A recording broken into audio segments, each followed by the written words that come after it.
할렐루야. 예, 갑자기 제가 앉아 있다가 같이 예배를 드리면서 금년 연초에 하나님 주셨던 말씀이 생각났습니다. 그것은 하나님께서 우리에게 자유를 주실 것이다, 또 자유를 주셨다 하는 말씀이, 그래서 새벽 기도부터 선포되면서 금년 1년이 걸어왔습니다. 정말 이 세상에서 하나님 사람이 갖는 정말 독특한 은혜는 무엇이냐 하면 자유한 것이라고 믿습니다. 우리 주일날 나와서 하나님 예배 드릴 때마다 참된 예배자로 서게 되면 하나님께 주시는 선물이 있습니다. 그것이 뭐냐면 자유해지는 것입니다. 우리는 우선 세상으로부터 자유해집니다. 세상에 있는 걱정, 근심, 모든 것 붙어서 따라 들어왔던 것이 예배 현장에서 싹 사라지는 것을 우리는 체감할 수 있습니다. 그리고 우리 자신이 가지고 있던 모든 자아로부터 자유해지는 것 같습니다. 우리가 하나님께 그분의 영광에 몰입하면 몰입할수록 우리는 정말 우리 자신이 가지고 있는 자신의 부끄러운 모습, 자신의 정말 부족한 것들, 자신의 모든 문제로부터 우리가 해방될 수 있습니다. 우리가 또한 우리가 또 하나님께 몰입해서 예배 현장에 나왔을 때, 하나님께 몰입했을 때 일어나는 현상은 마귀의 정죄로부터 자유합니다. 마귀는 우리에게 붙어서 정죄를 넣어주고 유혹을 넣어주고 악한 생각을 넣어주고 독한 생각을 넣어주고 교만을 넣어주고 비판하는 마음을 넣어주고 모든 나쁜 것들을 넣어줄 때 우리는 그런 것으로부터 자유할 수 있습니다. 잠잠해지는 것이죠. 우리는 그래서 모든 것 중에서 우리를 자유케 하신 예수님께 몰입함으로 말미암아 예배의 현장에 있다는 것이 우리에게는 얼마나 감사한 일인지 모릅니다. 오직 진심으로 하나님께 몰입한 사람에게 일어나는 현상입니다. 우리 여러분과 제가 늘 나를 위해 십자가에 못 박히신 예수님을 생각하며 예배 현장에 만날 때마다 이렇게 하나님께 몰입할 수 있는 살아있는 예배 현장에 있는 여러분과 제가 되었으면 좋겠습니다. 이런 현장 오직 믿음으로 말미암아 우리가 부르심을 받은 그리스도에게 몰입함으로 말미암아 참된 예배자에게만 일어난 일이라고 믿습니다. 우리 지난주까지 말씀 나누면서 이스라엘 백성들이 이사야서 말씀 1장 시작하자마자 통해서 이스라엘 백성들이 예배에 실패했다, 하나님께서 그들의 제사를 받기에 힘드셨다, 심지어는 부담스럽고 심지어는 역겹기까지 했다고 직설을 부분을 말씀하십니다. 그런데 이스라엘 백성을 사랑 안 하시느냐? 그럼에도 불구하고 무지무지하게 사랑하십니다. 그런 분이 하나님이신 것이죠. 그러니까 이스라엘 백성이 예배에 실패함으로 말미암아 그들은 오늘 우리가 이렇게 나누고 있는 예배로부터 오는 하나님이 주시는 자유함을 누릴 수 없다, 그런 얘기입니다. 그렇죠? 그들을 묶고 있는 것이 있었고 그들을 붙잡고 있는 것이 있었습니다. 그러나 진정한 예배자가 되면은 하나님께 주시는 것을 누리지 못했다. 그래서 그들이 결국은 하나님의 백성이면서 하나님을 등을 돌리고 하나님의 뜻을 따라서 삶을 살지 않은 결과로 말미암아 그들의 삶에 이스라엘의 환란이 올 것이다. 그리고 우리 지난 역사를 통해서, 지난 그들이 살아왔던 2700년간의 역사를 통해서 이스라엘의 역사만 곰곰하게 우리 연구를 해봐도 하나님이 살아계신 것을 믿을 수 있습니다. 그리고 그 하나님께서 그 이스라엘을 끝내버리지 않고 붙잡고 계신 것도 우리가 인정할 수밖에 없습니다. 오늘 우리 그런 맥락에서 이사야 말씀이 과거의 말씀이나 옛날의 말씀이 아니라 오늘 살아 계셔서 역사하시는 하나님의 말씀으로 오늘 우리가 적용해도 무리가 전혀 없습니다. 우리 지난주 말씀에 계속해서 오늘은 본문 말씀이 이사야 2장 말씀입니다. 그래서 예배에 실패한 이스라엘, 그들의 인생의 환란과 훈련이 따른 이스라엘에 대해서 말씀하시면서 2장은 시작되자마자 갑자기 희망을 선포하십니다. 하나님은 말씀하시는 하나님이십니다. 선지자를 통해서, 대언자들을 통해서 하나님은 끊임없이 말씀해 오셨고 하나님이 이 땅에 오셔서 말씀하셨습니다. 그래서 하나님의 말씀을 우리가 어떻게 받느냐에 따라서 우리의 인생이 왔다 갔다 하는 것을 알 수 있습니다. 오늘 본문은 이사야서 2장으로 넘어가면은 1절에 이렇게 시작합니다. 아모스의 아들 이사야가 받은 바 유대와 예루살렘에 관한 말씀이라. 그러니까 아모스의 아들 이사야가 받은 말씀이지 자기가 한 말씀이 아니다, 그런 얘기입니다. 하나님께서 이사야를 통해서 이스라엘 백성들에게 말씀하시다. 그러니까 이때의 그 말씀을 주신 대상은 누구냐 하면요, 오늘 본문에 나와 있는 것처럼 유다와 예루살렘에 사는 사람들입니다. 그러니까 남왕조 유다에 살던 사람들에게, 또 예루살렘에 있는 사람들에게 오늘 선포된 말씀입니다. 그 내용이 무엇이냐면요, 말이라 여호와의 전이 산의 모든 산 꼭대기에 굳게 설 것이요 모든 작은 산 위에 뛰어나르니 만방이 그리 모여들 것이라. 갑자기 희망의 메시지로 바뀌었습니다. 말이라는 하나님의 산이 모든 산 위에 꼭대기에 높게 설 것이다.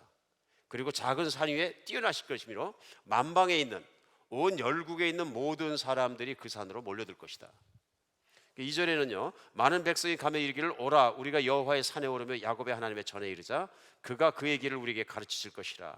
우리가 그 길로 행하리라 하리니 이는 율법이 시온에서부터 나올 것이요 여호와의 말씀이 예루살렘으로부터 나올 것임이니라. 오늘 3절 말씀은 바로 예루살렘이 세계의 중심이 되는 것뿐만 아니라 사람들이 이렇게 몰려든 이유가 뭐냐면 바로 그 예루살렘으로부터 무슨 하나님의 말씀이 나와서 그들의 인생을 영화롭게 해줄 것이다. 그래 많은 사람들이 그것을 찾는 것을 기뻐할 것이다 하는 얘기입니다.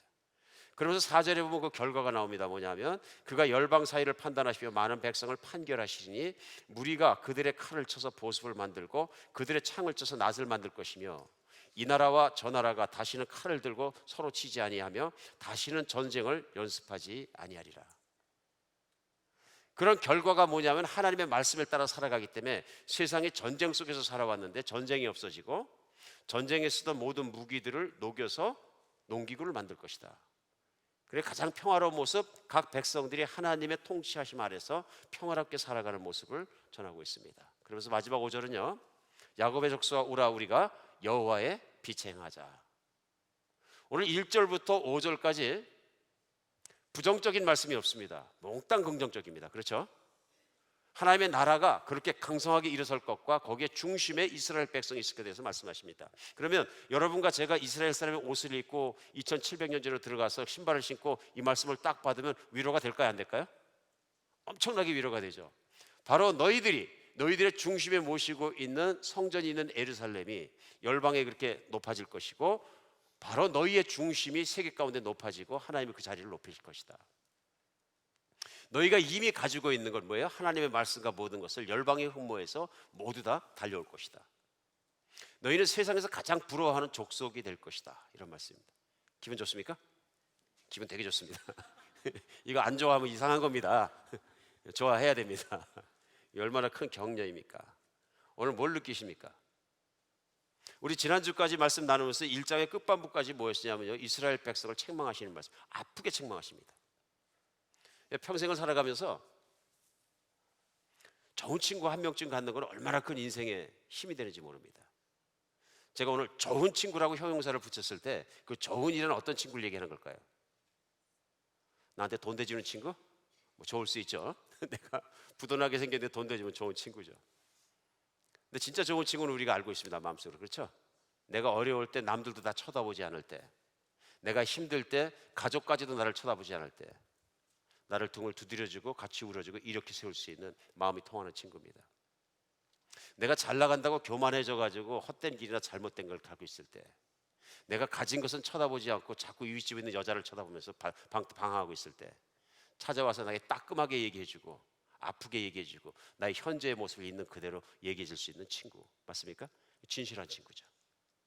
자기의 이익을 무엇을 추구하는 것이 아니고 친구를 생각하기 때문에 늘 사랑해주는 친구죠. 그런 친구 한 명쯤 갖고 있는 건 인생에 도움이 많이 돼요. 믿으십니까? 이게 성경 말씀입니다. 잠언을 가만히 뒤지다 보면 그런 말씀들이 나오면 누구를 친구를 사귈 것인가, 그 내용들이 나옵니다. 참 좋은 일이죠. 하나님의 말씀을 이렇게 쭉 받다 보면요, 하나님이 이스라엘 백성에서 사랑하지만 책망하실 때 무섭도록 책망하십니다. 이게 왜 책망하실 수밖에 없는 게 그러냐면요, 사람은 본질적으로 자기 자신을 보는 데는 아주 열등한 존재인 것 같습니다. 이상하게 나 자신은 안 보이는데 눈을 뜨고서 상대방만 보고 세상만 봐서 그런지 남의 잘못과 뭐한 건 기가 막히게 보고 막 비판 판단을 기가 막히게 하는데요, 자기 자신을 보지는 않습니다. 이게 인간이 가지고 있는 아픔인 것 같습니다. 연약함이고요. 그런데 하나님께서는 진실한 분이시기 때문에 그가 정말로 틀린 길을 가고 있는 걸 그래 잘한다 하지 않으십니다. 진짜 사랑하시기 때문에 아플 정도로 뼈가 맺힐 정도로 지적해 주십니다. 이게 틀렸다. 그러니까 우리 지난주에도 말씀 나눴잖아요. 웬만하면 우리 이스라엘 백성들이 그만큼 제사를 많이 드리고 귀한 제사를 바치고 하나님께 열심히 있으면 잘한다, 그만하면 됐다 하셨으면 좋을 텐데 지적하십니다. 너희들은 나를 버렸다 그러시면서, 행위로는 뭐 그럴듯한데 마음으로는 버렸다. 무엇을 보느냐면요, 너희가 나를 존경하고 사랑하였다면 내 말을 믿었을 것이고 따를 것이다. 그럼 내가 가르친 대로 너희가 이웃을 사랑하고 그렇게 살았을 것인데, 제사에 올 때는 그럴듯한데 삶을 살 때 보면은 내 말을 따르지 않는 것이 너희는 이방 족속과 다를 것이며 내 자녀의 행동이 아니다. 그래서 지난주까지 우리 적용하면서 우리 자신의 예배도 한번 돌아보게 되잖아요.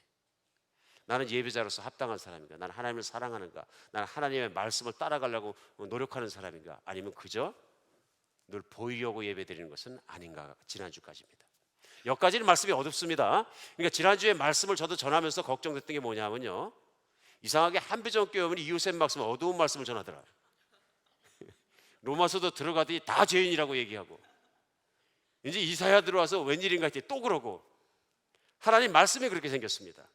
하나님 말씀은 로마서에서도 인간의 상태에 말씀하셔서 모든 사람의 죄진 모습을 너무너무 리얼하게 전합니다. 왜 그렇습니까? 그래야 우리 인간을 정확하게 볼 수 있어야 우리는 하나님이 어떤 분이시고 하나님의 은혜가 어떤 것인지 알 수 있습니다. 어둠이 있어야 빛을 알 수 있는 것처럼 우리는 그런 우리 자신의 더러운 모습을 보아야 내가 하나님께 왜 나가야 되는지를 분명히 알 수 있는 것입니다. 그런 어두운 모습, 더러운 모습을 하나님께서 위선된 모습을 다 끄집어 올려내시고서는 그 다음에 오늘 2장에 주시는 게 뭐냐면 희망입니다. 이스라엘 백성들 너희 자신을 봐서는 아무런 희망도 없지만 But I have a plan. 나는 너에게 희망을 주겠다. 그러면서 오늘 말씀이 뭐냐면 그날에는, 그렇죠? 말일에는, 오늘 2절에 보면 말일에 여호와의 전이 모든 산 꼭대기에 굳게 설 것이다 말씀하십니다. 그럼에도 불구하고 너희가 세우는 것이 아니라 나는 너희를 버리지 않고 말일에는, 그날이 오면 세우겠다 말씀하십니다. 오늘 그날로 나오는 그 말일이란 세상 끝날을 얘기하죠. 세상 마지막 날에는, 그날이 무슨 날을 말하는지 이스라엘 사람들도 후대의 사람들도 다 알았습니다. 그것은 뭐냐면 메시아가 오시면, 하나님께서 하늘나라로부터 하나님의 보좌로부터 보내주신 분이 오시면은 그분께서 이스라엘을 세상 끝에까지 높여주시리라. 이것을 알고 있어서 이스라엘 백성은 항상 그래서 이 말씀처럼 메시아를 기다리고 살았습니다. 그들이 이끌어 주실 분을 기다리고 살았다는 얘기입니다. 그러니까 이들에게는 이사야가 이 말씀을 선포할 당시에, 그러니까 지금부터 2700년 전에는 이게 현재입니까? 미래입니까? 당연히 미래입니다. 그러니까 말일에는 이렇게 말씀하시는 거죠. 특별히 세상의 날들의 끝날에 일어날 것에서 말씀하시니까 아주 먼 미래라고 생각했을 것입니다. 그러면 그들에게 미래였기 때문에 예언이고요. 그래서 이사야서를 우리는 성경 안에서 예언서라고 얘기합니다. 그런데 참 감사한 게 지난주에도 나눈 것처럼 우리에게는 과거일 수 있습니다. 왜냐하면 그로부터 2700년이 지나갔기 때문에요. 그러면서 오늘 말씀 2절에 말씀하신 말일에가 언제 일어나는지 우리는 분명히 합니다. 언제죠? 이 말씀이 선포되고 나서 700년이 지나고 난 다음에 우리로부터는 2000년 전에 바로 하늘로부터 하나님의 아들 예수 그리스도께서 이 땅에 사람으로 오신 사건이 일어납니다. 이거는 인류 역사의 사건 중의 사건인 거예요. 그래서 예수님이 이 땅에 오셔서 그냥 오신 것뿐만 아니라 이 말씀이 다 이루어집니다. 오늘 본문에 나와 있는 말씀이 다 이루어지면서 오늘 예수님께서 이 세상에 있는 더럽고 더러운 인생, 완벽하지 못한 인생들에 대한 모든 죄를 다 걸머지시고 그 죄를 십자가에 못 박는, 피 흘려 죽으시는 그러한 죽음을 스스로 감당하십니다. 그런 예수님의 어퍼링을, 제사를 기쁘게 받으십니다. 이게 무슨 얘기냐면요, 오늘 이스라엘 백성이 하나님께 드리는 제사에 실패한 것을 우리는 1장을 통해서 합니다. 그러면서 지난주에 인류 최초의 제사를 드렸을 때 가인의 제사를 받지 않으시고 아벨의 제사를 받으셨는데, 가인이 아벨을 죽여버리니까 세상에는 악한 인간만 남아있는 거예요. 그렇죠? 그러면 가인 같은 사람만 후손이 남아있는데 하나님께서 그걸 애타게 마음 아프게 생각하셔서 죽은 아벨 대신에 아담과 이브에게 자식을 주시는데 그가 셋입니다. 셋의 후손을 통해서 누가 오느냐면 창세기 12장에 아브라함이 옵니다. 가인의 후손이 아니고요. 왜 창세기 족보가 중요한지 아시겠죠? 그래서 셋의 후손에서 와서 셋의 후손 속에서는 하나님께 예배드리는 자들이 나오기 시작합니다. 근데 그 중에 한 사람 아브라함이 하나님을 잘 따르는 순종하고 하나님을 사랑하는 사람인 것을 보고 아브라함을 끄집어 올리셔서 아브라함의 계보를 통해서 이스라엘을 세우신 거예요. 이스라엘이 또 예배에 실패하자 이제 마지막에 바로 2000년 전에 예수님이 이 땅에 오십니다. 그래서 예수님이 이 땅에 계시면서 아담도 실패했고 누구도 실패했던 하나님을 완벽하게 만족해 하는 제사를, 그 예배를 드립니다. 예수님은 완벽한 사람이시고 완벽한 하나님이시기 때문에 예수님이 하신 일은 인간이 해야 될 가장 완벽한 일을 이루시는데, 그게 뭐냐면 하나님이 기뻐하시는 완벽한 제사를 드리는데요, 하나님 아버지의 말씀대로 순종해서 사신 겁니다. 그리고 그분이 십자가에 매달려 죽기까지 순종하심으로 말미암아 하나님의 거룩의 요구 조건과 모든 제사의 요구 조건을 기쁘게 받으십니다. 그래서 로마서는 말씀하실 때 첫사람 아담이 실패한 것을 두 번째 오신 아담 예수 그리스도께서 그것을 성취했다고 말씀해요. 성취는 뭐냐면 하나님 아버지의 마음을 기쁘시게 해드립니다.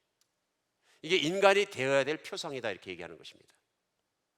그리고 오늘 예배가 회복되면서 예수 그리스도가 이 땅에 오셔서 죽기까지 순종했을 때 하나님이 기쁘시게 받은 증거가 뭐냐면 3일 만에 예수님을 부활시키신 거예요. 이 부활에 대한 증인이 바로 제자들이고 수백 명들이고, 그 증인의 모든 믿음들이 전해지고 성령이 오늘도 여러분과 저희를 예수님께서 십자가에 죽으신 것과 부활하신 것을 믿게 해주시는 거예요. 예배라는 것은 결국 먼저 그렇게 믿는 사람들마다 예수님을 메시아고 나의 구원자로 받아들이고 그 예수님이 세상에 높아지신 것을 기뻐하는 것이죠. 이게 예배입니다. 그럼 우리가 오늘은 예배에 대해서 더 깊이 생각하는 그것보다는 오늘 본문 내용 속으로 들어가기를 원합니다. 그날에는 하나님의 전이 모든 산 꼭대기에 올라선다고 말씀하셨어요. 그럼 그것이 어디냐고 우리가 분명히 합니다. 이제는 예수 그리스도가 세상 가운데 높아지신 걸 말씀하시는 거예요. 예수님이 역사를 들여다보면요, 얼마나 높아지셨으면 하찮은 사람들이나 어부나 농부나 세리나 노예들이나 이런 사람들이 믿고 따르기 시작했는데요, 우리가 압니다. 세계에서 가장 강했던 나라 로마가 신앙으로 변화됩니다. 그리고 우리가 아는 건 뭐냐면 지난 2000년을 통해 가면서 예수 그리스도의 이름이 세상에 얼마나 높아졌는지 알 수 있습니다. 그렇게 시작한 어부들로부터 시작한 그런 작은 그룹의 믿음이 이제는 주일날 수억의 사람들이 예수 그리스도 앞에 무릎 꿇고 그분을 주님이라고 찬양합니다. 높아지신 것입니다. 그리고 수많은 사람들이 예수님의 말씀이 진리라고 스스로 고백합니다. 높아지신 것입니다. 오늘 이렇게 봤을 때 오늘 본문 말씀은 첫 번째 하나님 말씀하신 건 누구냐면요, 이스라엘에 대해서 말씀하신 것입니다. 남유다에 대해서, 특별히 예루살렘에 대해서 말씀하신 것이고요, 시온성 곧 성전과 그 주변에 대해서 말씀하신 것입니다. 우리 이 말씀이 이루어진 것을 아냐면 예수님이 오셨고 바로 그 예루살렘에 있는 성전에서 직접 가르치십니다. 오늘 3절 말씀에 나와 있는 것처럼 2절 말씀에 나와 있고 3절 말씀에 나와 있는 것처럼 예수님이 직접 가르치시고 하나님의 길을 가르쳐 주셔서 그 길을 걷게 하십니다. 예수님께서 나는 것 길이요 진리요 생명이라고 말씀하신 것처럼 예수의 말씀이 우뚝 서기 시작하는 것입니다. 오늘 주일날도 우리가 말씀을 중심에 놓고 예수님을 만나는 이유가 그래서 그렇습니다. 하나님의 말씀은 굉장히 중요한 것이죠. 그리고 첫 번째, 이스라엘 사람들을 위하여 그들을 중심으로 발표된 이 말씀이 오늘날 돌이켜보면 오늘날 이스라엘이 누굽니까? 바로 그 예수님을 믿고 따르는 사람들입니다. 그러면 예수님이 머리이고 예수님 믿고 따르는 사람들이 똘똘 뭉쳐 있으면 이게 뭡니까? 이스라엘입니까? 예스. 옛날의 이스라엘, 하나님의 나라가 이루어져 가는 것이고 바로 교회입니다. 교회. 그러므로 과거에는 이스라엘에게 주신 이 말씀이 오늘은 누구에게 주신 말씀? 교회에 주신 말씀입니다. 그래 바로 오늘 이사야서 2장에 있는 이 말씀은 이미 예수님이 오시어서 높은 산에 높아지시고 성취되신 말씀이고 그 결과로 이루어진 것이 교회입니다. 그러므로 이 말씀 자체를 그냥 직설화법으로 받아들이고 교회에 그대로 적용해도 하나도 잘못되지 않았습니다. 믿으십니까? 여기까지 설명하는데 10분 걸린 것 같아요. 이거 우리가 안 믿으면 안 되는 것이요, 이런 역사를 통해서 말씀을 통해서 모든 것을 통해서 쭉 주면서 성경은요 그냥 누가 써놓은 픽션이나 스토리가 아닙니다. 딱딱 맞아 들어가는 걸 볼 수 있습니다. 정확하게요. 그리고 오늘 내가 이 말씀이 우리 교회에 선포되는 말씀이라고 믿고 받아들이고 전적으로 이 말씀에 몰입하면 내가 가지고 있던 과거의 모든 잘못된 생각이 말끔하게 씻어져 없습니다. 우리는 이걸 뭐라 그러냐면요, 내가 새롭게 되는 은혜라고 얘기합니다. 인간이 새롭게 되는 건 뭐냐면 더러운 걸 씻어버려야 되는데요, 밖에 나가서 일을 하고 흙을 묻히고 난리를 치고 운동을 했다가도 깨끗하게 하려면 어떻게 됩니까? 샤워장에는 안 들어가면 절대로 안 됩니다. 샤워장에 들어가 싹 씻어버리는 게 제일 나은 거죠. 비늘을 쓰면서. 마찬가지입니다. 하나님의 말씀이 정확하게 내 심중에 박히면 나머지 잘못된 생각이 훅 없어져 버립니다. 오늘 이 말씀이 정확하게 교회에 선포되는 말씀이기 때문에 이 말씀 안에서 우리는 과연 교회는 어떤 곳이냐는 걸 다시 한번 생각하게 됩니다. 그리고 그 교회 안에서 내가 어떻게 살아가야 되는 인생의 길이 나옵니다. 하나님의 교회는 이 세상의 유일한 희망입니다. 이 세상에 희망이 있는 것은, 모든 소망을 가지고 있는 것은 교회밖에 없습니다. 그리고 이 교회는 바로 하나님의 나라를 이루어가는 곳입니다. 인류의 역사상 그리고 현재도 세상 한복판에 있는 세상에서 가장 중요한 것이 어디냐면요, 교회입니다. 그래서 교회는 세상에 비치고 희망이 오는 곳입니다. 오늘 이사야서 2장에 이스라엘 백성이 그런 사이에도 희망의 메시지를 주시는 것처럼 그 희망이 오셨고 그 빛이 비쳤고 예수 그리스도는 빛이라고 요한복음 말씀하십니다. 오늘 교회가 세상에 빛이 되는 이유에 대해서 오늘 세 가지 정도는 생각해 볼 수 있습니다. 제일 먼저, 교회가 세상에 비친 이유는 하나님의 영광이 있기 때문에 그렇습니다. 오늘 본문 말씀 2절에요. 말일에 여호와의 전이 모든 산 꼭대기에 굳게 설 것이요 모든 작은 산 위에 뛰어나리니 만방이 그리로 모여들 것이다 말씀하십니다. 오늘 본문은 산으로 비유하셨으니까 산이라서 생각해 보겠습니다. 왜냐하면 산은 높은 곳이고요, 과거에서 현재까지 높은 산은 모든 것 위에 뛰어나다고 다들 생각합니다. 근데 세계에서 제일 높은 산이 중요합니다. 세계에서 제일 높은 산이 어디입니까? 그러면 히말라야 산맥에 있는 에베레스트인 거 다 압니다. 몇 미터? 아무도 모르십니까? 8,846m라 그럽니다. 굉장히 높은 거죠. 그래서 제가 찾아봤더니 8,000m를 넘는 산도 꽤 많아요. 여기저기 있어요. 뭐 칸첸 산이 8,586m고요. 또 로체산이 8,516m고요. 주변에 있습니다. 그럼에도 불구하고 우리가 기억하는 건 에베레스트 산. 왜입니까? 최고로 높기 때문에. 만약에 여러분과 제가 등반 가라 그러면 산악을 등반할 때 다른 건 다 점령하고 에베레스트 산을 정복 안 하면 어떻게 돼요? 세계에서 제일 높은 산은 정복을 못했기 때문에 나는 세계 최고의 등반가가 되지는 못합니다. 이런 면에서 생각해 볼 때 우리 인생 속에서 세계 최고라는 게 되게 중요합니다. 그러니까 인생 중에 이 세계의 최고를 우리가 추구하는 것들, 이것들이 하나님이 보실 때 오늘 본문 표현에는 산입니다. 산입니다. 오늘 이렇게 에베레스트 산을 정복하는 건 등반가들의 이제 꿈이지만은 이것뿐만 아니라 우리가 인생을 살아가면서 우리가 올라가고 있는 산들은 되게 많습니다.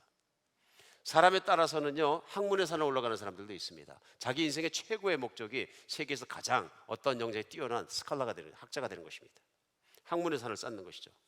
그리고 이미 그 자리에 올라간 사람들의 그 자부심이라고 이를 말할 수가 없습니다. 굉장한 거죠. 쾌락의 산에 올라가는 분들 계십니다. 내 인생은 곰곰이 따져보니까 내가 만족하는 것만큼 나는 인생은 좋은 것이다. 그래서 내가 얼마나 만족할 수 있냐서 쾌락의 산을 끊임없이 올라갑니다. 물질의 산에 올라가는 분들 계십니다. 내가 돈을 많이 갖게 되면 아무도 나를 무시하지 못할 것이다. 그리고 나는 세상에 행복한 사람이 될 것이다. 열심히 물질을 쌓습니다. 물질의 산에서 제일 높이 올라간 미국 사람이 누굽니까? 모르시겠죠? 그럼 제가 가르쳐 드리겠습니다. 락펠러라 그러네요. 미국 같은 경우에는. 왜냐하면 락펠러가 미국에 있는 전체 그 돈의 1.56%를 소유했었대요. 그러니까 쉽게 생각하면 오늘날 돈이 미국에서 많다는 빌 게이트 같은 경우에도 요즘 사업이 좀 어려워지는 것 같은데요. 미국의 총 자산 능력의 0.53%를 넘어간 적이 없습니다. 만약에 여러분이 미국에서 1등 부자가 돼서 미국 재산의 전체 재산의 10%를 내가 혼자 쥐고 있다 그러면 좋겠습니까? 이제 물질의 산에 꼭대기에 올라간 것입니다. 이 물질은 끝이 없습니다. 그러나 꼭대기에 올라가는 것입니다.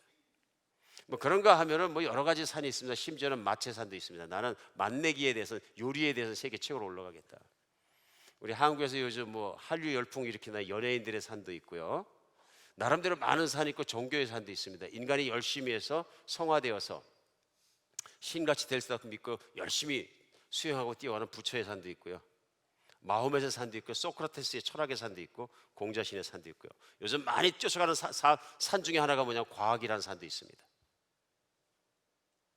이게 무슨 얘기냐면요, 인간이 쌓아 올려서 인간 자신을 영광스럽게 보게 하는 것, 이것이 산입니다. 그러니까 성경에 보면 마귀가 내가 북극성이 있는 산에 올라서 하나님과 견주어 버리라, 이걸 성경은 산이라고 표현합니다. 인간이 쌓은 인간의 영광을 얘기하고 때로는 이걸 바벨론이라고도 표현합니다.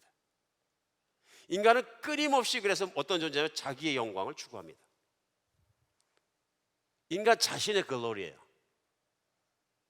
그렇죠? 그러니까 그런 영광의 점에 올라간 사람들을 쳐다보고 부러워하면서 그 사람들을 뭐라고 부릅니까?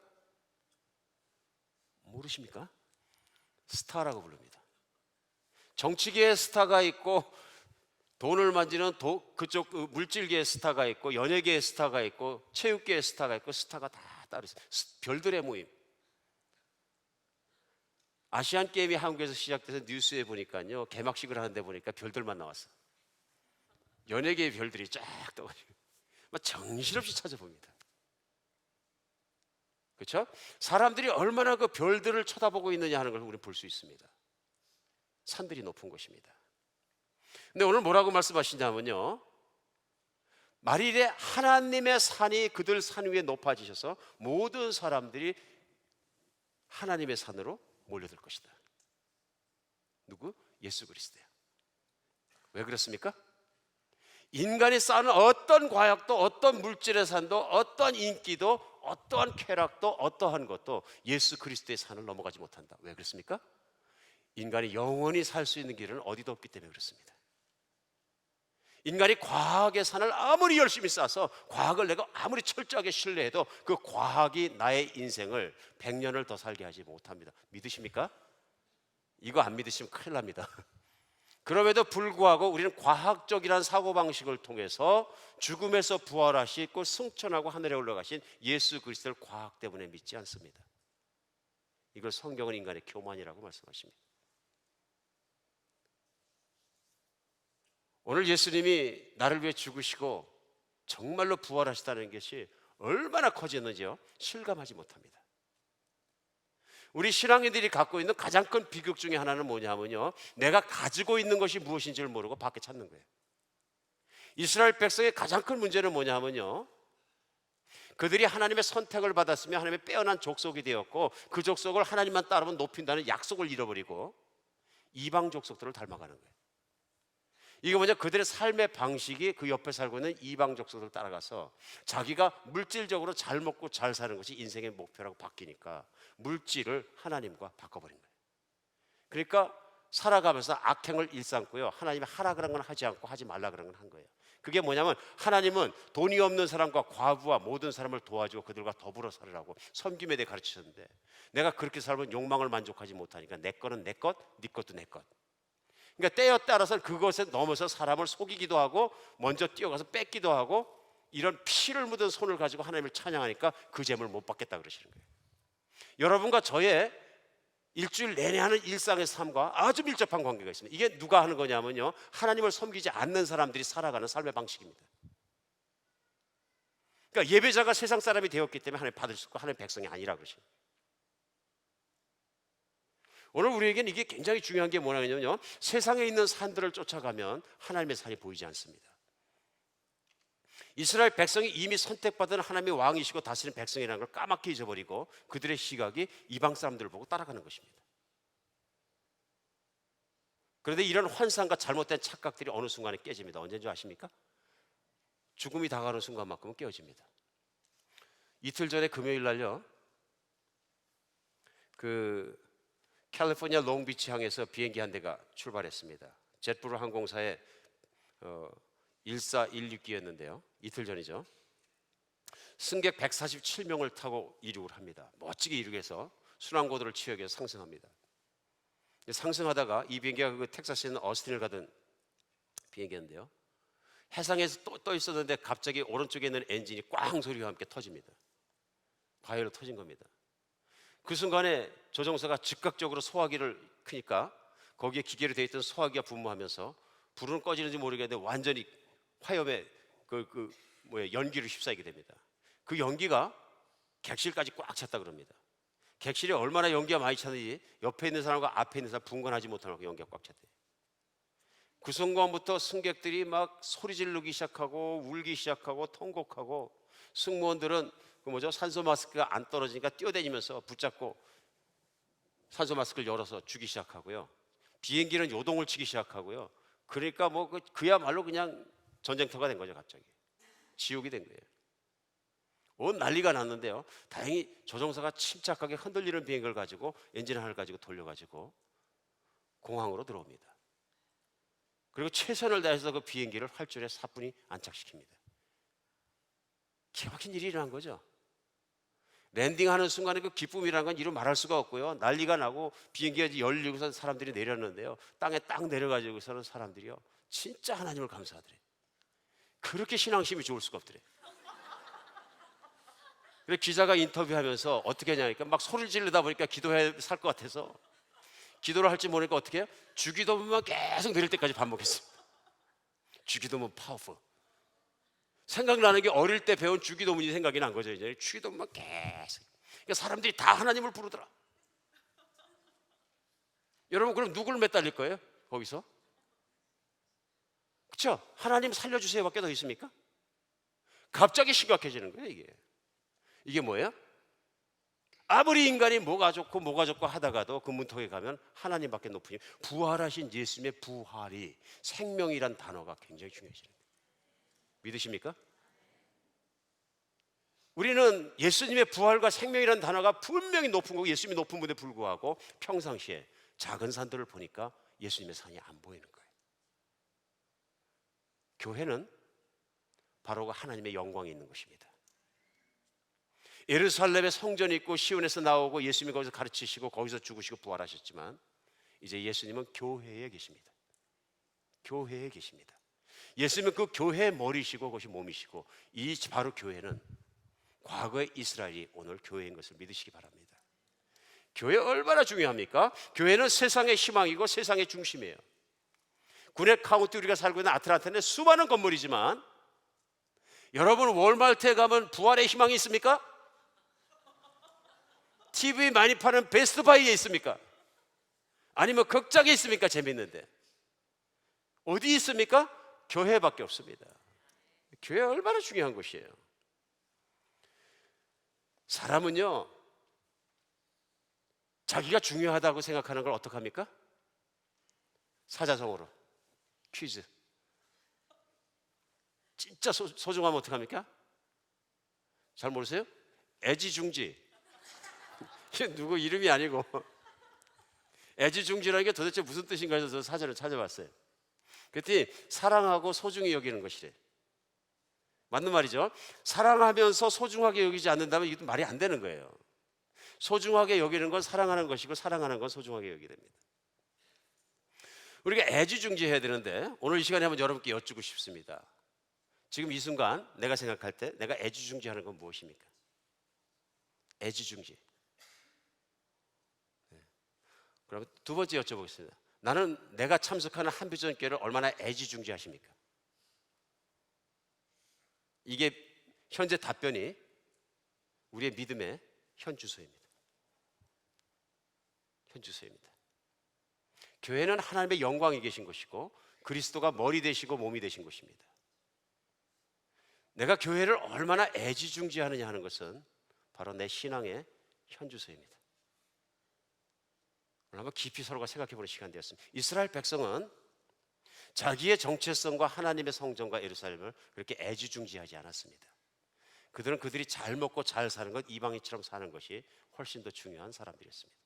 그래서 하나님은 내가 자식을 키웠고만 내 자식이 나를 버렸다고 말씀하십니다.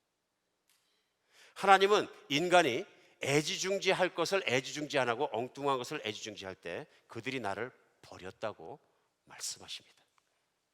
교회는 너무너무 중요한 것입니다. 우리가 착각하며 살 때가 되게 많은데요, 내가 목숨을 바치고 내가 모든 걸 바치고 노력을 바치고 시간을 바치고 사랑해야 될 것은 하나님의 교회입니다. 여러분과 제 안에 그 교회의 이렇게 중요성이 다시 한번 살아나는 그런 시간 되었으면 좋겠습니다. 교회로 교회되게 하십시오. 교회는 하나님이 바라보고 계시는 세상의 마지막 희망입니다. 그리고 그 하나님의 뜻과 나라를 이루어가는 곳입니다. 교회는 어지러울 수 있습니다. 왜냐하면 지난주 나처럼 믿음을 시작하는 사람도 있고 믿음이 성숙해가는 사람도 있고 모든 변해가는 사람들의 종합이기 때문에 그렇습니다. 그러나 여전히 교회는 이 세상에 있는 유일한 희망입니다. 우리가 교회를 소속감을 가지고 깊이 사랑하며 섬기는 여러분과 제가 되었으면 좋겠습니다.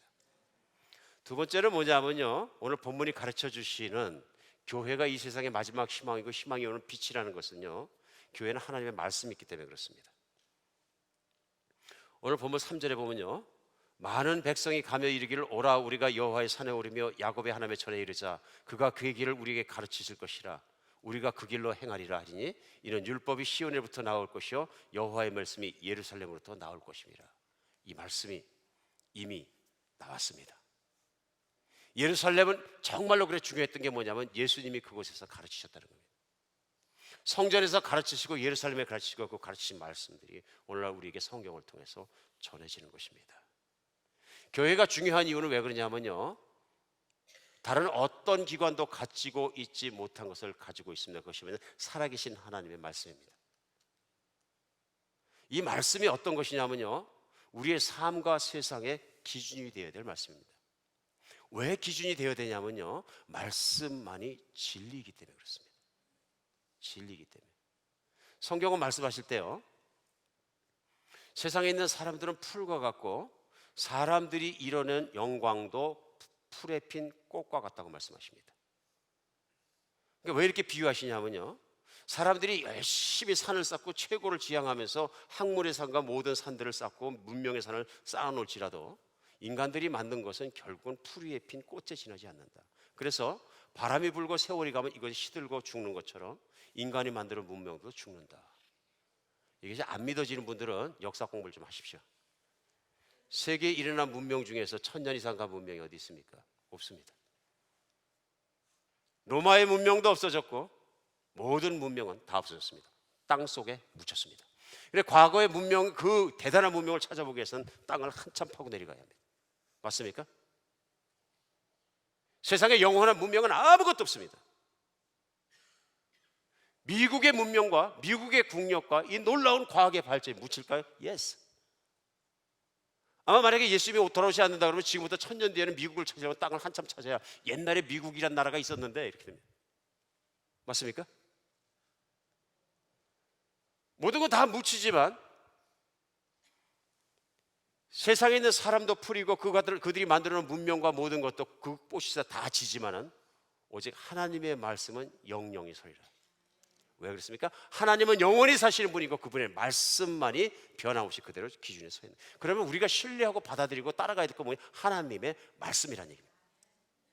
교회가 다른 건 다 없어도 하나님 말씀만 있으면 됩니다. 그렇죠? 하나님 말씀을 따라갈 수 있어야 되고 하나님 말씀이 바로 선포돼야 되고 하나님 말씀이 살아있는 곳이 돼요. 교회가 다른 프로그램 다 좋고 기가 막히게 가고 수만 명이 와서 난리를 쳐도 하나님 말씀이 정확하게 살아 역사하지 않으면 그 교회는 죽은 교회라. 교회를 평가하시면서 요한계시록에서 살았다 하는 말이 내게 있으나 너는 죽은 교회라 말씀하십니다. 말씀이 죽으면 다 죽은 것이고요, 말씀이 살아있으면 살아있는 것입니다. 왜냐하면 말씀은 믿음을 통해 역사하는 힘이 있기 때문에 그 믿음을 통해 말씀이 살아있어야 된다 그런 얘기입니다. 오늘 한비전교회에서 진짜 감사하는 거 있습니다. 뭐냐 하면은 진짜로 교회에 충성되고 말씀에 헌신된 분들이 계십니다. 말씀대로 살려고 노력하는 분들입니다. 뭐 말씀 한 자락을 들었으면은 그 CD 하나 듣고 듣고 또 듣고 듣고 또 듣고 일주일에 몇 번씩 듣고 아까워서 또 옆에 또 전도하고 전도하다 안 되니까 점심시간 30분인데 10분간에 밥 먹고 20분은 나와서 CD 돌려가면서 막 전도하고. 왜 그러는 겁니까? 말씀에 중요한 걸 아는 거예요. 말씀에 중요한 거예요. 저는 지금까지 말씀을 소중하게 생각하면서 신앙생활을 바르게 하지 못하는 걸 본 적이 없습니다. 그런데 신앙의 겉모습은 그럴듯한데 말씀을 팽개친 분들은 그럴듯해서 모든 걸 다 할 수 있을지 모르지만 나중에 보면 신앙을 떠나는 분까지 봤어요. 말씀이 얼마나 중요한지 모릅니다. 그러니까 성경도 말씀하실 때 복 있는 사람은, 그렇죠? 여호와의 율법을 즐거워해 그 율법을 주야로 묵상하는 사람이에요. 꾀가 많은 사람도 아니고요, 뭘 약삭바로 잘하는 사람도 아니고요, 일을 많이 한 사람도 아니고요. 그래서 악인의 꾀를 따르지 않고 죄인의 길에 서지 않고 오만한 자의 자리에 앉지 않고 오직 여호와의 율법을 주야로 묵상하는 사람이다. 말씀 사랑하는 사람들 정말로 귀한 사람입니다. 다른 건 몰라도 하나님 말씀 가운데 살아가는 여러분과 제가 되었으면 좋겠습니다. 말씀 열심히 돌리는 것도 굉장히 중요합니다. 내 이웃이에요. 한 사람 살릴 수 있습니다. 맞습니까? 예. 우리 교회가 아닌데도 다른 주에서 열심히 CD 카페에서 돌리는 분들 계시고, 제가 10월 첫 주에는 복음방송 가서 그들이 그 새로운 하나님께서 건물을 주사 말씀을 전하기 위해서 가게 됩니다만은, 그 복음방송 얘기가 들으니까 기가 막힌대요. 우리 집사님들이 자비량으로 모여가지고 돈도 받지 않고 자비량으로 자기 돈 내고 시간 들이고 40-50명이 복음적이라고 생각하는 설교들을 모으고 방송을 만들어가지고 미 전역에 뿌려요. 제가 알기로는 저희 교회도 몇 분은 복음방송 듣고 오셨어요. 누가 복음방송 듣고 가라 그래서 왔습니다. 그리고 다른 주에서 인사 오시면 오시고. 그냥 방송 자체가 말씀이기 때문에 그 말씀을 일하고 있는 거예요. 근데 돈을 벌기 위해서 하는 방송이 아니기 때문에 그 방송에서 일하는 집사님들이 얼마든지 같이 기도하면서 출주할 수 있어요. 어떤 말씀을 보낼 것인가, 어떻게 할 것인가, 떳떳한 사역을 하는 거죠. 많은 방송, 물론 기독교 방송들이 있습니다만은 100% 하나님께 헌신되게 하는 귀한 방송들이. 오늘 우리가 하나님의 말씀이 있다는 것이 교회는 얼마나 중요한 재산인지 모릅니다. 세 번째는 뭐냐 하면요, 하나님의 교회가 세상의 희망이 되고 빛이 되는 이유는요, 하나님의 백성들이 있기 때문에 그렇습니다. 네 번째 보시면요, 4절에 그가 열방 사이를 판단하시며 많은 백성을 판결하시니 무리가 그들의 칼을 쳐서 보습을 만들고 그들의 창을 쳐서 나를 만들 것이며 이 나라와 저 나라가 다시는 칼을 들고 서로 치지 아니하며 다시는 전쟁을 연습하지 아니하리라. 이 말씀 우리 같이 묵상해 보겠습니다. 이게 무슨 말씀일까요? 하나님이 교회만이 가질 수 있는 유일하고 아름다운 일이 뭐냐면 하나님의 말씀대로 사는 것입니다. 하나님의 말씀대로 산다는 얘기는 뭐냐면요, 전쟁을 하지 않는 것입니다. 여러분, 전쟁은 인간이 벌여놓은 악의 종합전시장입니다. 어떤 명분으로 전쟁을 하건 전쟁은 악의 종합전시장입니다. 꽃이에요, 악의. 그러니까 마귀는 이 세상에 있는 전쟁을 절대로 중단하지 못하게 합니다. 전쟁의 시작은요, 이기심과 교만이고 경쟁심입니다. 단체주의의 이기심, 국가가 너무 강하고 민족주의를 강하게 하다 보면 나중에 그 민족주의와 국가관 때문에 또 전쟁하게 됩니다. 누가 그것을 모욕하는 걸 절대로 참지 못합니다. 그다음에 누군가 그것을 리스펙트 안 하면 세계를 뒤집어 풀려고 합니다. 2차 대기 전에 히틀러의 마음이 그것이고요, 독일 사람들의 마음이 그것입니다. 지금은 철저하게 회개하고 있잖아요. 자기들이 자기 족속이 세상에서 가장 뛰어난 족속으로 믿었던 것이 얼마나 어리석고 바보스럽고 교만하고 그런 것이었는지, 물론 그것을 거의 세상에 증명하는 단계까지 올라갔습니다.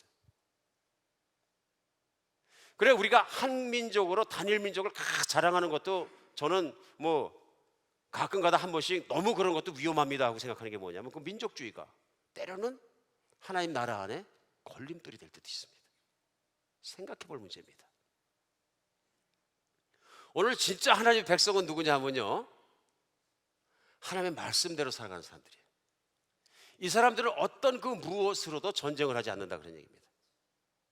그러면서 반대로 뭐 하냐면요, 전쟁의 도구들을 다 녹여서 농기구를 만드는 사람이라, 건설적인 일을 하는 사람들, 하나님의 뜻이 일어나는 일을 하는 사람들이라. 그런 사람들이 보이는 것이 복입니다. 그것이 바로 교회입니다. 교회입니다. 그래서 우리가 아는 것처럼 사도행전에 성령이 임하시고 초대교회라고 우리가 부르는 초대교회들이 일어났을 때 사도행전 2장 40절 이후로 그 나오는 삶의 모습이 그런 것들입니다. 누구나 자기 것을 자기 것으로 여기지 아니하고 모든 재산을 팔아서 교회 갖고 오매 그것을 나누어서 서로 먹고 살며 핍절한 자가 없고 부족한 자가 없고 다 같이 잘 살았더라. 하나님은 이 땅에 있는 하나님의 자녀들이 숫자가 많고 인구 밀도가 뭐 촘촘하다 그러지만 모든 70억이 다 잘 먹고 살 수 있도록 굶어 죽지 않도록 모든 것을 다 내려주셨습니까? 이건 믿으십니까? 누군가 과학적으로 통계를 내는데 세계에서 있는 사료들, 애완견이나 애완동물을 먹이는 사료들의 돈만 다 모아도 지금 굶어 죽는 사람 싸그리 구제할 수 있다 그러는데, 애완견 사료만 모아도요. 그러니까 여기서 더 이상 얘기하지 않겠습니다. 미국이 1년간 쓰는 국방비랑 제가 정리는 했지만 뭐 장황하게 떠들지 않겠습니다.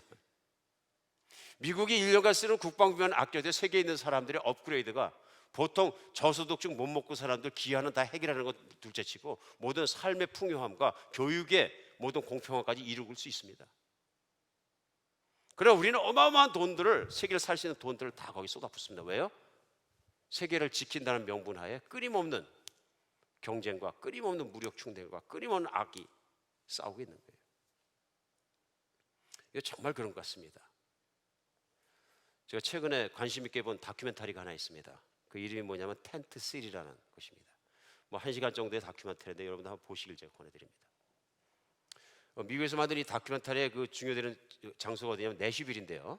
내슈빌에는 홈레스가 유난히 많은 것 같습니다. 그런데 내슈빌에 있는 홈레스들이 어떻게든 살아보려고 그 도시에서 가지고 있는 도시의 땅 5에이카 그 고속도로 밑에 있는 데 가서 텐트를 짓고 살기 시작합니다. 그러면서 이들이 텐트 안에서 어떤 커뮤니티를 만들기 시작하고요. 자기 나름대로 거기다 집도 짓습니다. 근데 문제가 뭐냐면요. 도시에서 데모가 일어난 거예요. 이제 우린 no more homeless. 우리 동네도 망가지고 더 이상 피곤하다. 홈레스 다 내쫓아. 그래서 데모가 일어납니다.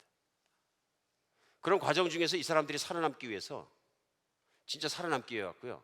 고민하고 기도합니다. 그래서 쫓겨나게 됐는데요. 결국 주민들 때문에 쫓겨나서 갈 곳이 없는데 기독교인 독지가가 120에이카의 땅을 가지고 있어서 한 40일 시내에서 10분 되는 거리에 있다 그들을 다 들어오게 해서 살게 합니다. 그랬더니 이번에 또 그 동네에 있는 사람들이 다 들고 일어났습니다. 40일 시리 그냥 메이어까지 동원해갖고 다 일어나서 커미티가 열리고 내쫓아 이렇게 됩니다.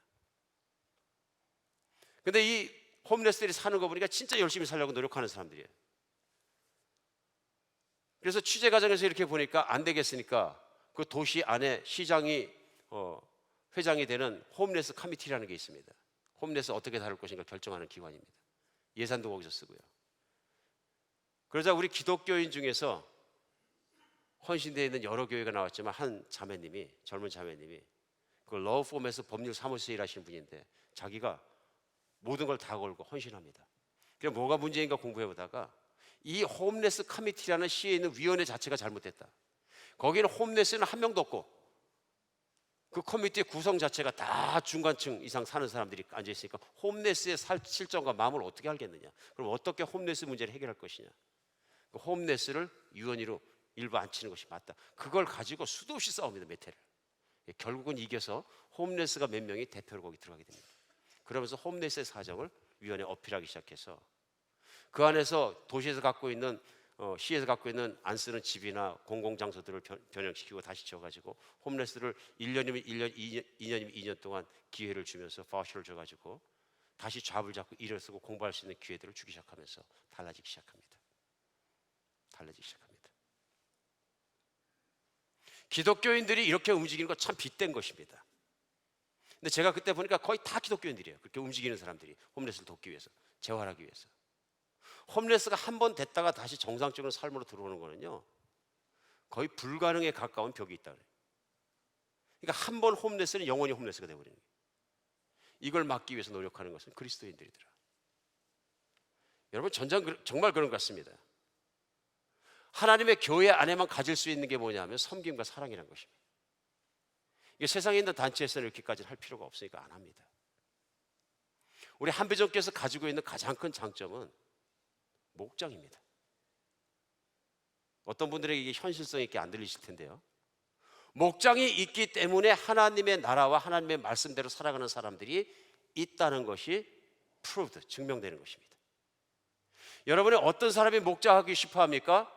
세상적인 생각을 가지고 있으면 목자하면은 뭐 일주일에 나도 일 바쁜데 밥해야 되고 전화해야 되고 불러야 되고 전도해야 되고 어깨가 무거울 정도로 누가 목자하기를 원합니까? 그럼에도 불구하고 목자 왜 하는 겁니까? 내가 그리스도의 사랑받는 사람이고 나의 목장과 가정교회, 우리 가정교회는 하나님의 나라를 이루어가는 것이기 때문에 작은 교회이기 때문에 하는 것입니다. 그 안에서 뭐 합니까? 서로 사랑하는 삶을 사는 것이죠. 구역예배하고는 개념이 다른 것입니다. 한비전 그 교회 자체가 믿는 성도들의 공동체이고 살아가는 곳이 돼야지 됩니다. 우리는 끝까지 개인으로 남아있고 교회에서도 개인으로 남아있을 수 있습니다. 그러나 결국 난 끝까지 그러면 공동체의 맛을 보지 못합니다. 우리에게 진짜 중요한 건 뭐냐면요, 그 하나님의 나라 안에 깊이 들어가는 것입니다. 나 혼자만 살아가고 인디비주얼리즘, 개인주의에 붙잡혀서 신앙생활하면 끝까지 나는 하나님이 주시는 그 복을 누리지 못합니다. 교회 안으로 들어오지 못합니다. 우리 한번 깊이 생각해 들어오는 여러분 같이가 되었으면 좋겠습니다. 실제적인 이유를 한 가지 설명해 드리겠습니다. 한 가지 또 보시도록 제가 권장해 드리는 다큐멘터리 중에 하나가, 자꾸 뭘 보라고 말씀드리죠. 읽는 것보다 낫잖아요, 그죠? 읽는 것보다 훨씬 쉽습니다. 1시간만 앉아 있으면 되니까. 타이틀이 해피라는 다큐멘터리입니다. 이건 교회에서 만든 건 아닙니다. 근데 인간은 모두가 행복을 추구합니다. 행복해지기 원하지 않는 인간은 없습니다. 심지어는 미국의 헌법에는 행복 추구권이라는 것이 있습니다. 모든 인간은 행복을 추구할 권리가 있다. 그래서 이 다큐멘터리를 준비한 사람들이 어떻게 되냐면 전 세계를 통해서 행복의 본질을 파헤치기 위해서 인간은 어떻게 행복해지는가, 왜 행복해지는가, 무엇을 추구하는가 하나하나 스터디하기 시작하는데요. 여기서 우리가 이미 알고 있지만 깨닫지 못했던 사실들이 많이 나옵니다. 그 중에 하나가 뭐냐 하면요, 많이 가지면 행복할 것이다, 이것이 아니라는 것을 실제 삶과 그다음에 사회학자들의 연구와 심리학자들의 연구를 통해서 발표합니다. 정말입니다. 그래서 결론은 뭐냐면 많이 가지면 행복할 것이다, 이것에 속은 사람들은 결국 불행하게 된다. 왜냐하면 그것은 쾌락주의고, 내가 뭐 명품을 많이 소유하면, 성형을 하면, 사람들에게 멋있게 보이면, 좋은 차를 타면, 좋은 집을 가지면, 좋은 학교를 나오면 많이 가진 것이 무엇이냐면요, 이게 이 hedonistic addiction, 이게 무슨 얘기냐면요, 쾌락주의적인 중독이라고 합니다. 이 중독에 빠지면 행복 안 해져요. 왜 그런가 봤더니 쾌락주의적인 중독에 빠지게 되면 어느 정도 내가 오늘 갖고 있으면 그것으로 만족하는 기간이 너무 짧다는 거예요. 행복의 기간이 너무 짧아서 조금 있으면 더 갖고 싶은 게 생기기 때문에 그것을 추구하겠지만 스트러글링하는 인생을 살게 돼요. 행복하지가 않다. 그래서 가족까지도 희생시킨다. 맞죠? 제 말이 아니라 거기 보시면 학자들까지, 세상 학자들 다 그런 사람들은 행복하지 않다. 불행한 사람들이다. 진짜 행복한 사람을 찾아가기로 했어요. 물질과 관계없이. 그래서 간 곳이라면 지금 박상수 선생님 사역하고 계신 우리 팀들이 나가는 콜카타예요. 제가 봐도 가고 진짜 가난한 사람 많습니다. 근데 그 중에 릭샤꾼 가장 가난한 사람, 불가촉 천민이죠. 갔는데 맨발로 릭샤를 뛰면서 사람을 나르는데 하루에 버는 게 한 50센트쯤 벌더라고요. 그걸 가지고 한 6식구 먹고 사는데요. 물론 그러니까 집이 기가 막히죠. 터프 갖다가 가려놓고 바람만 막아놓은 거죠. 피면. 거기에 애들 4명을 데리고 사는데 무지무지 행복한 거예요. 밥 먹는 걸 보니까 밥 조금 하고 소금만 딱 찍어 먹는 거예요. 기자가 물어봅니다. Are you happy? Very much happy. 왜? 그러니까 난 릭샤 끌고 돌아오면 우리 제일 작은 애가 아빠 하고 부르고 처음으로 애들이 막 따르고 우리 아내가 있고 나는 더 이상 행복할 수 없다. 실제로 사는 걸 며칠 보니까 진짜 행복한 거예요. 가정이요. 뭐 불행하다거나 그렇게 생각해보면 그런 건 없고, 불편한 적 없냐, 뭐 그런 것도 잘 모르겠는데 우기에 좀 불편했다. 왜냐하면 저 텐트 쳐놨는데 저쪽에 비가 좀 새가지고 좀 찝찝하고 힘들었다. 그 외에는 괜찮다. 생각해볼 문제입니다. 50 cents. 기가 막힌 일이죠. 그뿐만 아니라 세계에서 제일 행복도가 높은 데를 찾아다니다가 덴마크를 들어갔습니다. 실제 덴마크는 행복도 높다고 그럽니다. 그러니까 왜 행복도가 높아야 대표적인 케이스를 찾아 들어갔는데 그게 뭐냐면 공동체 삶입니다. 동네 한복판에 연립주택을 져가지고 한 30가구가 같이 삽니다. 한 지붕 아래서. 각자는 자기 방 하나하고 거실 하나밖에 없습니다. 목욕탕하고. 나머지는 식당이 뭐 공유 공간입니다. 대표적으로 거기에 2아이를 데리고 이혼한 한 여성이 들어갑니다. 디프레션이 걸리고 너무 힘듭니다. 인생이. 근데 거기 들어가서 몽땅 회복이 됩니다. 한 2년 살면서. 그 회복되는 과정이 뭐냐 하면요, 공동생활입니다. 그러면서 거기에서 개인적인 프라이빗한 라이프도 있지만 공동생활은 뭐냐면 저녁밥을 같이 먹는 것입니다. 철저하게 저녁밥을 같이 먹는데요, 그 저녁밥을 하는 사람들이 주민들이 합니다. 돌아가면서. 그러다 보니까 자기의 순서는 한 2달 만이나 3달 만에 한 번씩 돌아오는 겁니다. 그러니까 아이들이 걱정이 없는 게 왜 그러냐면요, 학교 갔다 오면 거기서 밥 먹고 있는 겁니다. 아이들도 밥 먹고요, 심지어는 14살짜리까지도 여자아이들이 나와서 몇 명이 뭉쳐서 식사할 당번이 순서가 되면 그 주민들을 위해서 밥합니다. 함께 라자냐도 만들고. 그것이 귀중한 교육이 되는 거예요. 그 다음에 이 자매님이 데리고 있는 아이들이 문제가 안 되는 게요, 직장 갔다 좀 늦게 와도 그 공동체 안에 있는 할머니 할아버지들이 다른 일 없으니까 자기 자식같이 생각하셔갖고 학교 보내고 학교에서 받아주십니다. 그리고 언니 누나들이 가르쳐주고요. 과거에 우리 대가족 시대에 일어난 게 다 이런 좋은 일들이 일어나기 시작하는 겁니다. 그러니까 이 자매님이 사랑을 받아갖고 정신적으로 회복되는 것뿐만 아니라 인생이 살만해집니다. 이건 믿으십니까? 할머니 할아버지도 행복해집니다. 노인 세대의 가장 큰 문제점은 뭐냐면 소외입니다. 자식 다 보내고 나니까 자주 오는 것도 반가워하지 않는 것 같고 그러면 결국 소외되고 조용히 보내셔야 되는 거예요. 조용한 거 안 좋아하시면 힘든 거죠. 소외감이 해소돼 버립니다. 오늘 저희는 갑자기 저희가 공동체 삶으로 들어갑시다 하는 걸 선포하는 건 아니지만 원래 하나님이 교회를 주신 것은 공동체의 삶입니다. 나누는 삶입니다. 그걸 이룰 수 있는 것이 목장입니다. 우리가 같이 살고 지붕 아래 살지는 않지만은 서로 같이 고민하고 같이 사랑하고 같이 기뻐하고 같이 오래 살 수 있는 것이 목장입니다. 만약 한비전교회 그런 의미를 살려내면 교회가 하나님의 모든 뜻을 성취해 갈 수 있지만 그 의미 자체를 갖다가 버려버린다면 이것은 신앙생활에 개인적인 이기주의와 개인적인 개인주의를 벗어나지 못합니다. 교회가 아름다운 것은 이렇게 하나님의 뜻대로 전쟁이 아니고 경쟁이 아니고 이기심이 아니고 나누고 사랑하고 섬기는 사람들이 있기 때문에 그렇습니다. 진정으로 눈떠 있는 하나님의 백성들입니다. 저는 저희 한비전교회를 굉장히 긍정적으로 생각하고 희망적으로 봅니다. 왜냐하면 말씀드린 대로 교회가 어려울 때도 있고 쉬울 때도 있습니다. 그럼 그것은 껍데기만 보실 수 있습니다. 교회 안에 어떤 시련과 과정을 통해 가면서도 진짜로 하나님의 말씀과 섬김과 공동체 안에 살아가려는 사람들이 또렷하게 빛나기 시작합니다. 그런 분들이 교회를 세우실 것입니다. 제 소원 우리 모두가 그렇게 되었으면 좋겠습니다. 내가 하나님을 사랑하고 이웃을 섬기고 내 이웃과 사랑하며 교우를 섬긴 것 외에 남는 것은 아무것도 없습니다. 아무리 잘 먹고 사 내가 편해서 남는 건 아무것도 없습니다. 사랑하는 여러분, 교회는 세상의 희망입니다. 교회가 세상을 닮아가는 것이 아니라 세상이 교회를 부러워하는 교회를 세워갔으면 좋겠습니다. 또 우리는 그 모든 하나님의 역사 속에 우리 가장 중요한 하나님의 자산입니다. 교회는 하나님이 함께 계십니다. 하나님께서 우리 가운데 이루어 가실 줄 믿습니다. 기도하겠습니다. 예, 하나님, 저희가 가지고 있는 것이 무엇인지를 모르고 그 무엇인가를 찾으려고 세상을 허우적거리며 살아갈 때가 얼마나 많은지 모릅니다. 하나님의 교회 안에 우리가 안심하고 안착할 수 있도록 도와주시옵소서. 하나님의 교회의 가치를 그렇게 높일 수 있도록 도와주시고 그렇게 만족할 수 있게 도와주시옵소서. 하나님의 교회가 이 세상의 마지막 희망인 것처럼 이 세상의 빛이 되게 하여 주시고 이 세상의 모든 묶임으로부터 푸는 것 되게 하여 주시고 이 세상의 모든 상처로부터 치유받는 것 되게 하여 주시옵소서. 이 세상에 없는 섬기고 나누는 공동체가 있는 것 되게 하시고 하나님 그렇게 우리들의 공동체가 자라갈 수 있도록 지금 허락하여 주시고 세상 안에서 그리스도의 빛을 비치는 곳이 되게 하여 주시옵소서. 그리스도 예수 이름으로 기도합니다. 우리 다 같이